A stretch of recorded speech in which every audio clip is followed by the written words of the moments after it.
నమస్తే, welcome to JM6 TV. ఈరోజు ముఖ్యాంశాలు.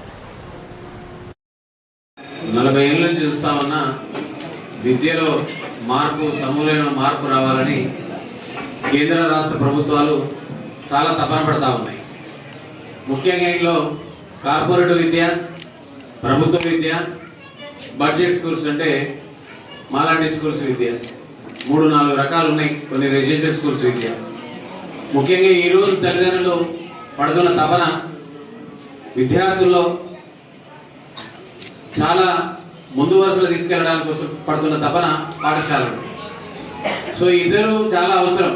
ఒక విద్యార్థి ఎదుగుదల కోసం పాఠశాలల యొక్క మేనేజ్మెంట్, ఎందుకంటే ప్రైవేట్ పాఠశాల కాబట్టి ఇందులో టీచర్స్ ఉంటారు. ప్రత్యక్షంగా ఆస్తిపాస్తులు ఎవరు అంటే మీరే తల్లిదండ్రులు. ఇలా ప్రత్యక్షంగా మీరు ఫీజులు పే చేస్తే పాఠశాల రన్ అవుతుంది. మీరు ఎలాంటి ఫీజులు పే చేస్తే అట్లా పాఠశాల దానికన్నా ఎక్కువగా మిన్నగా ఇవ్వాలని మాకు పోటీ ఉంటుంది. అన్ని పాఠశాలల కన్నా నా పాఠశాలని గొప్పగా ఉండాలని ఇలా చాణక్య రవీంద్ర గారు మానుకుంటున్నారు. వారి మిస్సెస్, నా పిల్లోడి యొక్క ఫ్యామిలీ, మన కుటుంబం వరకే మనం చాలామంది పేరెంట్స్ చూస్తూ ఉంటారు. కానీ ఆ పిల్లోడు ఎక్కడికి పని చేస్తాడంటే భారతదేశానికే కాదు ప్రపంచానికి చాలామంది సమాజంలో ఉన్న ఎందరో పేదల వాళ్ళకి వాళ్ళ కుటుంబమే కాకుండా దేశానికి కొంత సేవ చేయాలండి. ఎందుకు దేశానికి సేవ చేయాలంటే దేశం ఇలా మనకి ప్లేస్ ఇచ్చింది. దేశం ఇలా స్వచ్ఛమైన మట్టినిచ్చింది. 10 రకాల మట్టినిచ్చింది. ఎర్రమట్టి అని, నల్లమట్టి అని, తెల్లమట్టి అని, రకరకాల బండలతో ఉండే మట్టి, అనేక రకాల మట్టినిచ్చింది. అలాగే నీరునిస్తున్నది, అలాగే ప్రకృతినిస్తున్నది.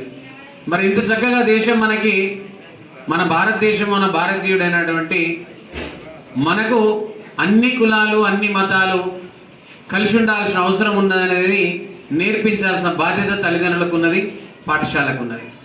కానీ ఈ రోజుల్లో మనం చూస్తూ ఉన్నాం, అబ్బాయి చెడిపోవడానికి కారణం పాఠశాల టీచర్లు అంటారు. సేమ్ టైం ఇదే పాఠశాల టీచర్లు ఆ పిల్లోడు చెడిపోవడానికి కారణం తల్లిదండ్రులు అంటారు. సో ఇలా ఒక్కరి మీద ఒకరికి అనుకోనడం, నిందలు వేసుకొని ఒకరినొకరు అనుకోవడం, ఒకరొకరి మధ్యలో ఒక సామరస్యపూర్వమైన అంటే ఒక మంచి వాతావరణం, ఖచ్చితంగా నా పిల్లోడు చాలా చక్కగా చదవాలని ఇద్దరు బరువు అనుకోకుండా బాధ్యతగా ఒక రెస్పాన్సిబిలిటీ కన్నా తీసుకున్న ఎవరైతే అట్లా రెస్పాన్సిబిలిటీ ఉన్నారో అక్కడ పిల్లలే ఇలా మనం ముచ్చట పెట్టుకుంటున్నాం.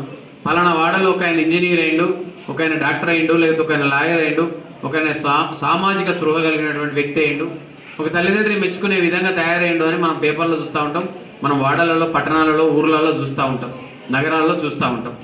అది ఎప్పుడు సాధ్యమవుతుంది అంటే తల్లిదండ్రులు, పాఠశాల యొక్క టీచర్లు, మేనేజ్మెంటు, అది ప్రభుత్వ పరంగా ప్రైవేట్ పరంగా ఈ వాళ్ళ యొక్క బాధను, వాళ్ళ యొక్క సాంప్రదాయాన్ని, వాళ్ళ యొక్క సంబంధాలను, వాళ్ళ యొక్క వ్యవహారాన్ని, ప్రతి కుటుంబంలో ఏం జరుగుతుందో అంత అధ్యయనం చేయాల్సిన అవసరం ఏర్పడ్డది. ఇప్పుడు అందరము అన్ని కులాలు, అన్ని మతాలు కలగలిసి ఉండే విధంగా తయారు చేసే విధంగా మనం పిల్లోని చేయాలి. కాబట్టి 100కు మార్కులు వచ్చినా చివరికి వాడికి ఎవరితో ఎలా ఉండాలో లోక జ్ఞానం కనుక లేనట్లయితే పిల్లోడు బ్రతకలేడండి. అమ్మాయి కానీ అబ్బాయి కానీ. కాబట్టి దయచేసి మీ అందరికీ కూడా నేను ఎక్కువ సమయం తీసుకున్నట్టున్నా, మరి మీకు చెప్పింది అర్థమైందని నాకు తెలియదు కానీ